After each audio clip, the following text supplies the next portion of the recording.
네, 얼마 전 우리 국내 기술로 만든 발사체 누리호가 세 번째 발사에 성공했습니다. 이번 발사는 여러 측면에서 상당한 의미가 있는 성과인데요. 자, 오늘 이 시간에는 한국항공대학교 오현웅 우주시스템기술연구소장 연결해서 누리호 실전 발사 성공의 의미와 함께 앞으로 과제 짚어보겠습니다. 오현웅 우주시스템기술연구소장 연결돼 있습니다. 교수님 안녕하십니까?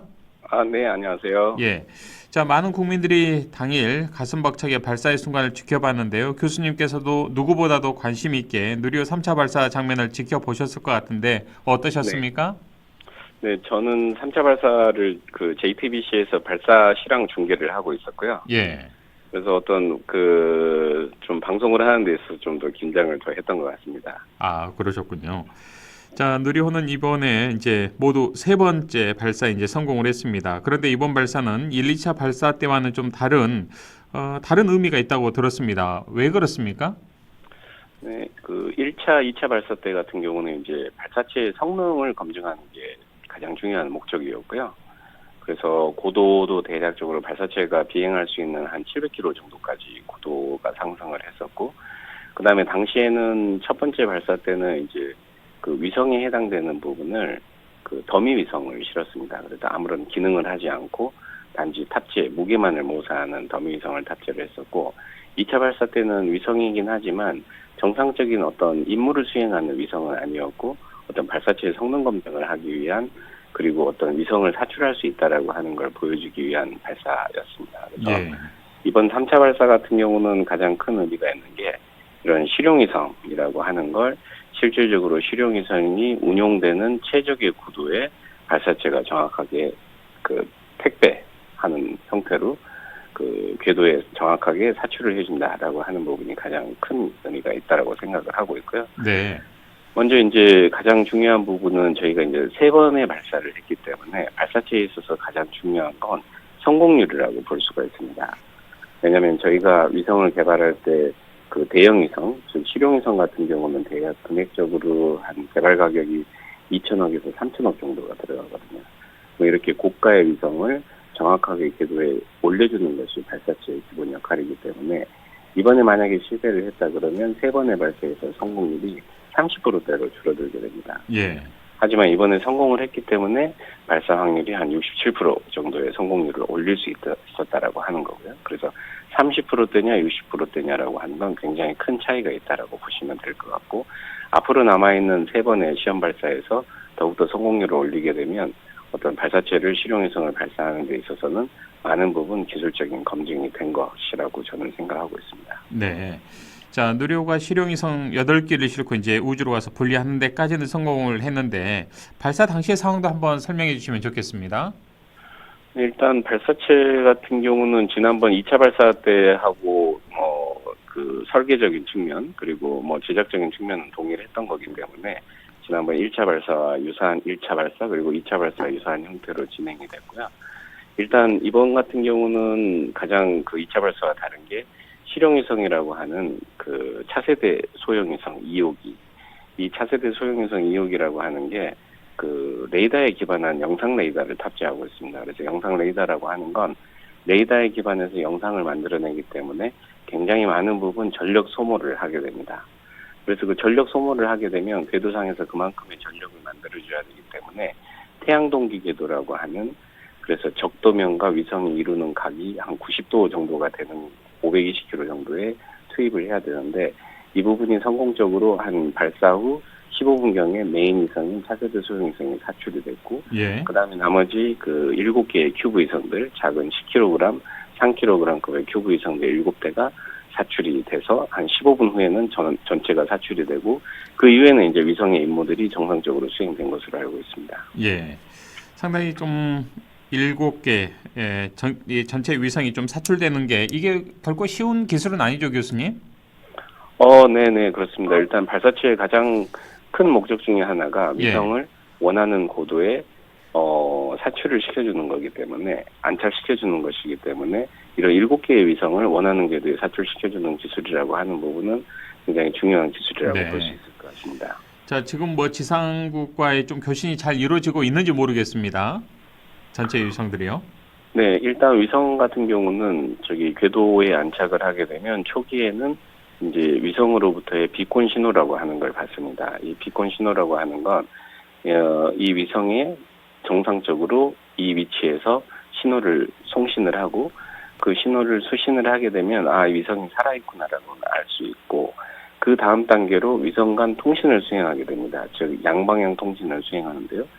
양방향 통신을 통해서 지상에서 위성의 상태 정보를 받아볼 수 있고 그 상태 정보를 토대로 위성의 정상 작동 여부를 판단을 하게 됩니다. 네. 그리고 궤도상에서의 이노비 테스트라고 하는 초기 운용을 통해서 위성의 상태를 어느 정도 세팅을 한 이후에 이제 정상적인 임무, 즉 이번에 올라간 차세대 소형위성 같은 경우는 레이더로 영상을 찍어내는 그런 임무들을 수행을 하는 단계로 보시면 될 것 같고, 예.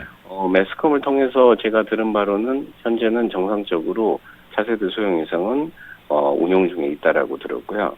그다음에 큐브위성 몇 기에 대한 부분은 약간 트러블이 있는 걸로 알고 있습니다만은 그런 부분들은 이제 위성의 신호를 수신을 하고 여러 가지 분석들을 하고 있는 것으로 알고 있습니다. 네. 자, 지금 청취자 여러분께서는 한국항공대학교 항공우주 및 기계공학부 교수이자 우주시스템 기술연구소장을 맡고 계시는 오현웅 교수님과의 이슈판을 생방송으로 듣고 계십니다. 5234번을 쓰는 애청자님께서 오현웅 교수님 반갑습니다. 예전에 누리호 2차 발사 후에 광주 야구장에서 시구를 하시던 모습을 배웠던 적이 엊그제 같은데 벌써 누리호 3차 발사까지 이루어졌네요. 자, 네네. 앞으로도 우주강국 대한민국을 위해서 애써주시고요. 앞으로도 광주 지역 우주공학도들에게도 애정을 가져주시면 감사하겠습니다 하셨고, 이어서 누리호 3차 발사 성공을 진심으로 축하하고요. 발사가 한 차례 연기되기도 해서 발사 모습을 얼마나 마음 졸이면서 봤는지 모르겠습니다. 발사 순간 마음이 울컥하고 제가 대한민국 국민이라는 것이 너무 자랑스럽더라고요 라는 또 문자 메시지 함께 보내주셨습니다. 교수님께서 광주 야구장에서 시구도 하셨거든요. 네네. 예. 저희 학생하고 제가 예. 시구를 하고 예. 저희 학생이 시타를 하고. 그렇군요. 네. 지금은 이제 당시에는 조선대학교에 근무를 하셨었던 것으로 저도 기억을 하는데요. 지금 네. 학교를 옮기셨죠?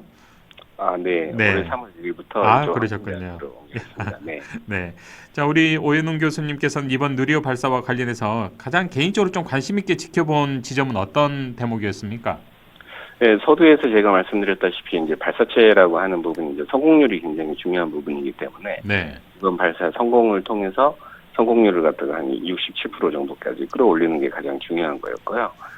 그다음에 두 번째는 이제 이 차세대 소형위성이라고 하는 게 영상 레이더 탑재체를 탑재하고 있고, 지금까지는 이 영상 레이더 탑재체라고 하는 게 해외 주도로 많이 기술이 개발이 됐고 그 기술들을 한국에 이제 해외 도입을 통해서 영상 레이더를 운영을 해왔었는데, 이번 같은 경우는 이제 국내 개발로 개발된 영상 레이더 탑재체이기 때문에 이 부분이 정상적으로 작동이 되고 영상 촬영한 영상이 성공적으로 어떻게 위성으로부터 받을 수 있는 그런 것들이 가장 관심 있는 부분이라고 생각을 하고요. 네. 그다음에 이번에 큐브 위성 중에 조금 다른 형태를 갖는 큐브 위성이 도요셋이라고 하는 천문과학연구소에서 개발한 4개의 위성이 있습니다. 물론 한 개는 사출이 제대로 되지 않았지만 이 3개의 위성이 종대 또는 횡대로 편대 비행을 하면서 우주 공간에서 시공간적으로 변하는 그런 플라즈마를 관측하는 임무를 갖고 있고, 이런 부분은 이제 이런 과학 미션에 있어서 굉장히 좀 의미가 있는 미션이고 해외에서도 시도한 적이 없는 미션들이기 때문에 이러한 미션들이 성공할 수 있을까라고 하는 부분이 굉장히 관심 있는 포인트라고 보시면 될 것 같습니다.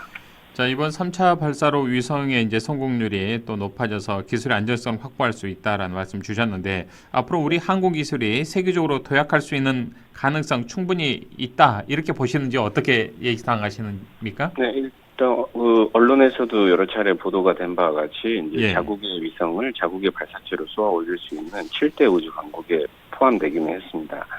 하지만 저희가 앞으로 경쟁해야 될 이 7대 강국 중에 6개 나라는 굉장히 저희들보다 훨씬 더 앞선 기술들을 갖고 있기 때문에 이들과 어떻게 기술 격차를 줄여갈 것인가가 굉장히 큰 부분이라고 생각을 하고요. 일단 발사체 같은 경우는 이제 저희들이 발사체를 국내 위성뿐만이 아니라 해외 위성까지를 발사해서 어떤 수익을 창출해야 되는데, 지금 단계에서는 가격 경쟁력이라고 하는 부분에 있어서 굉장히 많은 부분 뒤처져 있는 부분들이 있습니다. 그래서 이 부분들을 기술적으로 그리고 가격 경쟁력 측면에서 향상적인 것들을 가지고 어떻게 해외 시장과 경쟁을 할 것인가라고 하는 게 굉장히 중요한 저희들이 남아있는 과제 여기에 따라서 우리가 세계적으로 도약할 수 있는 발판이 될 것이라고 보고 있습니다. 예. 자, 이번에 차세대 소형 위성인 주탑재 위성 1기와 부탑재 위성 7기 모두 이제 8개가 실렸는데 이 위성들은 각각 어떤 임무를 가지고 있는지 한번 짚어주시면 좋겠습니다. 네, 조금 전에 그 영상 레이더 탑재체를 탑재한 그 차세대 소형위성 2호에 대해서는 간략하게 설명을 드렸는데요. 이 차세대 소형위성 2호가 탑재한 영상 레이더라고 하는 건 레이더에 기반을 해서 영상을 만들어내는 겁니다. 저희들이 이제 군사 영화를 보게 되면 레이더 같은 경우는 전표적으로 식별이 되는데요. 예. 예를 들면 적군의 항공기를 잡게 되면 전표적으로 그렇죠. 이 표시가 되는데 네. 영상 레이더 탑재체 같은 경우는 그 신호를 송신하고 수신돼 오는 여러 개의 신호를 조합을 해서 시간 간격으로 조합을 해서 영상을 만들어내는 거기 때문에 전표적이 아니라 어떤 우리가 대상체를 식별을 할 수 있는 그런 탑재체입니다. 그래서 그 전파, 즉 레이더에 기반을 하다 보니까 주 야간을 비롯해서 악천후 조건에서도 영상을 만들어낼 수 있는 탑재체이기 때문에 군사적인 활용도도 굉장히 높은 탑재체라고 보시면 될 것 같고요. 네. 그래서 우리 국가 안보적인 측면에서도 굉장히 중요한 역할을 할 수 있는 그런 탑재체로 보시면 될 것 같습니다. 예. 그리고 천문연에서 개발한 큐브위성 4기 같은 경우는 조금 전에 이야기 드린 대로 이 4개의 큐브 위성이 편대 비행을 하면서 우주 공간에서 변하는 여러 가지 현상들을 시공간적으로 변하는 현상들을 우리가 한 기보다는 4기로 했을 때 훨씬 더 입체적으로 파악을 할 수 있기 때문에 굉장히 도전적인 미션이 된다라고 보시면 될 것 같고요. 나머지 3개의 위성들은 이제 국내 그 우주 관련 산업체에서 개발한 위성이 되겠습니다. 그래서 각각의 산업체가 특징을 갖고 있는 탑재체를 탑재하고 있는 부분도 있고 어떤 지구 관측이나 이런 기본적인 임무를 수행하는 탑재체로 구성이 된 3개의 큐브 위성 이렇게 구성되어 있다고 보시면 될 것 같습니다. 예. 자, 위성들이 굉장히 다양한 임무를 이제 수행을 하게 되는데 특히 이번 발사에는 민간 기업이 발사 과정에 이제 참여했다는 점도 상당히 의의가 있는데 그 기업이 바로 하나 에어로스페이스 아니겠습니까? 이번 누리호 네. 발사에서 어떤 역할을 했습니까? 이 업체가요? 네, 제가 언론을 통해서 알고 있는 정보로는 하나 에어로스페이스가 4차 발사 때부터는 즉 체계 전체를 총괄하는 역할을 수행을 하는 것으로 알고 있습니다. 아하, 예. 체계 종합을 수행을 하는 거고요. 이렇게 산업체로 전환을 하고 있는 부분들은 요즘 이제 세계적인 트렌드가 되겠습니다. 왜냐하면 아까도 말씀드린 대로 이런 발사체라고 하는 건 수익을 창출해야 되는 부분이 있거든요. 국내 발사체뿐만이 아니라 국내에 있는 위성뿐만이 아니라 해외에 있는 위성들로부터도 수주를 해서 해외에 있는 위성을 발사를 해주고 거기에 대한 수익 창출을 한다라고 하는 게 되려고 그러면 어떤 정부 주도보다는 비즈니스적 마인드를 갖고 있는 산업체가 주도를 하는 게 이런 측면에서는 훨씬 더 유리하다라고 볼 수 있고요. 예. 이런 트렌드, 즉 정부 주도의 우주 산업에서 민간 주도의 우주 산업으로 전환되고 있는 건 세계적인 트렌드라고 보시면 될 것 같고요. 여기에 이제 요즘 자주 등장하는 용어가 우주 경제라고 하는 용어입니다. 우주의 경제가 플러스가 된 거고 경제가 있다라고 하는 건 수익 창출이 가장 중요한 부분이기 때문에 위성을 비롯해서 발사체 등을 비롯한 모든 우주 산업이라고 하는 부분이 예. 산업체 주도로 편성되고 있고 산업체 주도로 혁신적인 기술 바탕으로 수익을 창출하고 있는 것들이 바로 현재 세계적인 트렌드라고 보시면 될 것 같습니다. 그렇군요. 네. 예, 지금 우리 오현웅 교수님께서는 지난 3월까지만 해도 이제 광주에서 우리 제자들을 가르치셨는데 지난 2차 발사 당시 이제 실렸던 소형 위성을 직접 만드신 연구진 가운데 한 분이시지 않습니까, 교수님께서는? 네, 맞습니다. 당시에 조선대가 자체 개발했던 큐브 위성을 이제 쏴 올렸는데 그 위성 현재 어떤 상황인지 궁금합니다, 교수님. 네, 이제 큐브 위성, 대학에서 개발하는 큐브 위성이라고 하는 건 제일 중요한 첫 번째 임무라고 하는 게 인재 양성이라고 하는 부분입니다. 예. 우주 전문 인력을 양성하는 게 가장 국가적으로도 도움이 되는 부분이고 조금 전에 말씀드렸던 산업화를 위해서는 우주 전문 인력이 필수적으로 요구가 되는데요.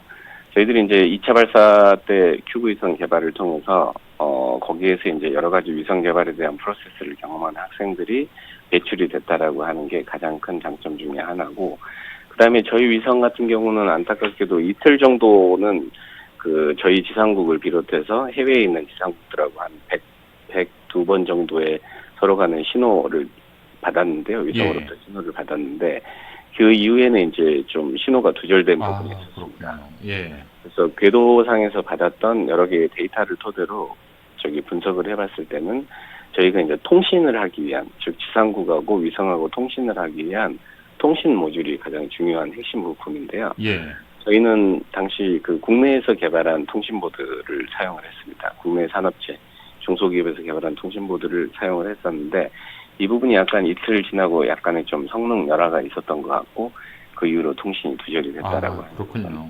네. 그럼에도 불구하고 첫 번째 시도이다 보니까 상당히 또 나름대로의 의미가 있었지 않나 싶습니다, 교수님. 네. 예. 방금 말씀드린 대로 인재 육성에 있어서는 그렇죠. 우리 학생들이 직접 잘했다라고. 교수님과 함께 연구 개발에 참여했다는 데 의의가 있고요. 네. 자, 그렇다면 우리 교수님께서는 개인적으로 우리나라의 우주 산업 발전 현재 어느 정도 수준에 올라와 있다고 보십니까? 네.